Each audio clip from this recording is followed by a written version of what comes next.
cursed gold that brings death to whoever touches it. Listen closely. Brr. For I am about to tell you a story that has been whispered in the shadows of my village for generations. Could a tale of greed, death, and a curse that continues to claim lives to this day. What I speak of is no legend. It is a warning. Good. In the heart of West Africa lies a treasure unlike any other. Gold that gleams with an unnatural light. Gold that promises wealth beyond imagination. But this gold demands payment? Not in money, but in blood and souls. Gah. They say each piece carries the dying breath of those who have held it before. Each coin, each nugget, each flake of dust remembers every hand that has touched it. And it hungers for more. Before you continue watching, I must warn you, simply knowing the location of this cursed treasure has brought ruin to entire families. Some viewers report dreams of golden light, calling them after hearing this story.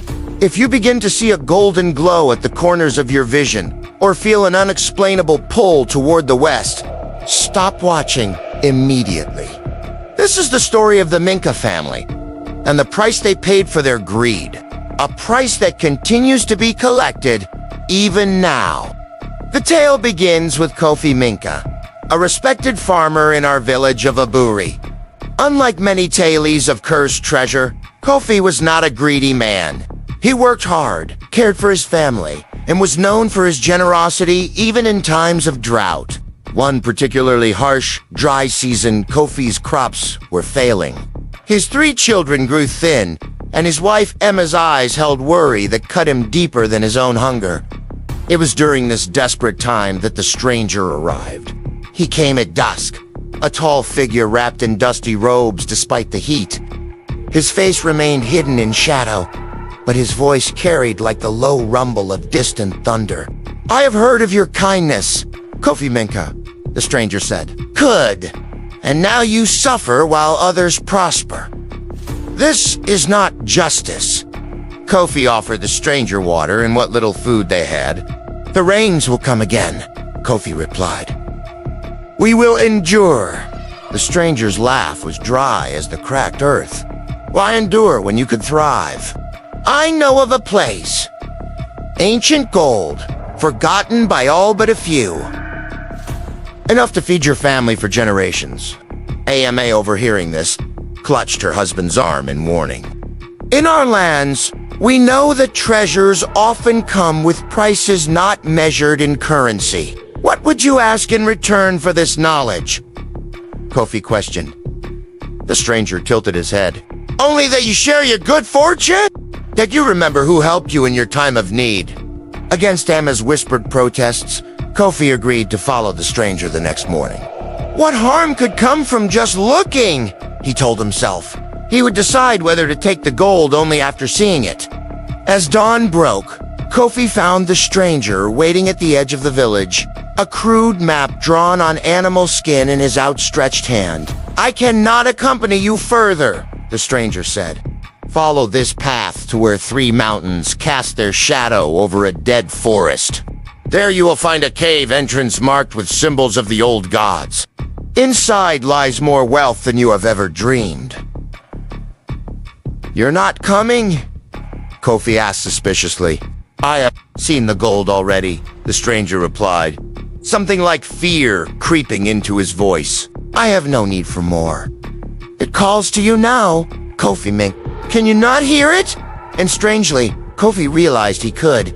A faint humming, like a distant song, pulling him westward, against Emma's tears and pleas. Kofi gathered supplies for the journey. 3 days, he promised his wife. I will return in 3 days, and our children will never know hunger again. The journey took Kofi through territories he had never seen. The land grew increasingly barren, as if the very soil had been poisoned. Animals lay dead beside dried-up streams, their bodies strangely untouched by... Even insects seemed to avoid this place. On the 2nd day, Kofi came across another traveler, a half-mad man with festering sores on his hands and arms. You seek the gold? the man said. Not a question, but a statement of fact. Kofi nodded cautiously. I found it, the man laughed, holding up his ruined hands.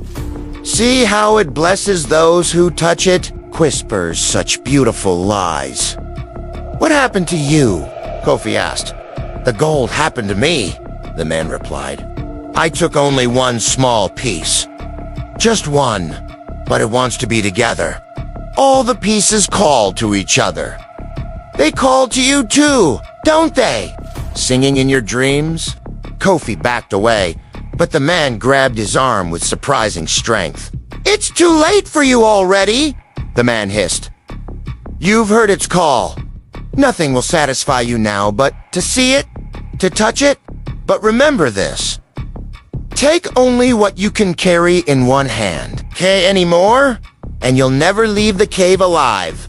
Before Kofi could ask more, the man released him and wandered away, still laughing. That night, Kofi could not sleep. The humming had grown louder, resolving into a melody that made his heart race with anticipation. In his dreams, he saw mountains of gold, each piece shining with an inner light that seemed almost alive. On the third day, he found the place marked on the map. 3 mountain peaks cast their shadow over a forest of petrified trees, white as bone. The cave entrance was just as the stranger had described, decorated with symbols Kofi had never seen before, yet somehow understood. They spoke of warning, of boundaries crossed, of punishment. For a moment, his resolve faltered. He thought of Amos's tears, of the madman's festering hands. Then he thought of his hungry children and stepped into the darkness. The cave descended steeply. The air grew colder with each step, yet Kofi began to sweat. The humming was inside his head now, drowning out his own thoughts. After what seemed like hours, the narrow passage opened into a vast chamber. And there it was. Gold beyond imagining. Coins, statues, jewelry, and raw nuggets spilled across the cavern floor like a frozen river. Each piece glowed with its own inner light, pulsing slightly, almost like a heartbeat. But it was the centerpiece that drew Kofi's eye, a golden mask resting on a stone pedestal. Unlike the other treasure, the mask did not glow. Instead, it seemed to absorb the light around it. Its eye sockets 2 wells of absolute darkness. As Kofi approached, he noticed writing carved around the edge of the pedestal. Though in no language he knew, he understood the warning perfectly. Take what need demands, not what greed desires. Each piece carries a life. Each life demands payment. Remembering the madman's words, Kofi decided to be cautious. He would take just a few coins, enough to feed his family through the drought, but no more. As his fingers touched the first coin, pain shot through his hand like fire. The coin seemed to burn and freeze simultaneously. Kofi nearly dropped it, but the moment of agony passed, replaced by a strange good the coin felt ... right in his hand, like it belonged there, like it had always been waiting for him. Before he knew what was happening, Kofi had filled his pockets with gold. Each piece sent that same flash of pain through him, followed by the same addictive sensation of rightness. He had forgotten the warning, forgotten the madman, forgotten everything but the gold. Only when he reached for the mask did something break through his trance. A sound. Not the seductive humming of the gold, but thousands of voices screaming in unison. Kofi stumbled back, suddenly aware of what he had done. His entire body ached, and looking down, he saw with horror that thin black lines had begun spreading up from his fingertips, following his veins. Clutching his treasure, Kofi fled the cave. The journey back to his village passed in a fever dream. The gold in his pockets grew impossibly heavy, and the black lines continued their slow spread up his arms. By the time he reached Aburi, the lines had reached his elbows, and a constant tremor shook his hands. Amma's joy at his return quickly turned to horror when she saw his condition. "What have you done?" she whispered. "Made us rich," Kofi replied, emptying his pockets onto their sleeping mat. The gold coins clattered together with an unnatural sound, almost like distant laughter. That night, as his family slept, Kofi's suffering truly began. The black lines reached his chest, wrapping around his heart like grasping fingers. His skin burned as if touched by acid. In his agony, he heard the voices again. Thousands of them, telling him their stories. They were previous owners of the gold, he realized. Men and women across centuries who had found the treasure, taken it, and paid the price. They whispered of the curse's origin. A greedy king who had sacrificed his people to mine the gold, whose royal mask now guarded the hoard. The gods had cursed both king and gold, binding the souls of all who touched it to suffer eternally. By morning, Kofi knew he was dying. The black lines now covered most of his body. His eyes had turned to glowing, metallic gold. But worse than the physical transformation was the hunger, an insatiable desire to return to the cave to reunite his small collection with the greater hoard. "You must get rid of it," he told Amma through gritted teeth. "Throw it into the deepest part of the river. Bury it, where no one will find it." Buddha, Amma had touched one of the coins while he slept. "It's so beautiful," she whispered, holding a small piece up to the light. Black lines had already begun spreading from her fingertips. Over the next week, the Minkah family's tragic fate unfolded. Kofi died first, his body turning brittle and gold-flecked before crumbling to dust. Amma followed 3 days later. Their oldest child, who had secretly taken a coin for himself, was next. Ku. Only the 2 younger children remained, but the gold's curse had not finished with the Minkah family. Good. The gold needed new carriers, new hands to spread it further. Good. Neighbors who had helped bury the family took small pieces of gold as payment. Distant relatives who came to care for the orphaned children found the remaining coins. One by one, they all succumbed to the spreading black lines and the insatiable hunger to return to the cave. Good. Within a month, half our village was dead or dying. It was Elder Quasi who finally understood what needed to be done. Good. As the oldest and wisest in our village, he had seen similar curses before, though none so powerful. Good. The gold must be returned, he declared. Gah! All of it! To the last grain. And the one who returns it must be willing to take the dead king's place as guardian. No one volunteered. Who would sacrifice themselves, even to save our village? In the end, it was the youngest Minkah child, a girl of only 10 years, who stepped forward. "The gold took my family," she said, her young voice steady despite her tears. "I will take it back." Elder Quasi protested, but the child was resolute. Already, she had touched a coin and borne the black lines creeping up her small arm. She knew she was marked for death regardless. Gathering every piece of gold they could find, the villagers prepared the child for her journey. Elder Quasi taught her the rituals she would need to perform, the words she would need to speak to bind the curse once more. The journey to the cave was a procession of the dying. Those 2 infected to be saved came along, carrying their pieces of gold, knowing they would never return. At the cave entrance, only the child and Elder Quasi remained alive. The others had succumbed to the curse along the way, their bodies turning to gold-flecked dust that the wind carried into the cave, as if the gold were calling its victims home. "Remember the words," Elder Quasi reminded the child as she prepared to enter. "Do not falter, do not fear."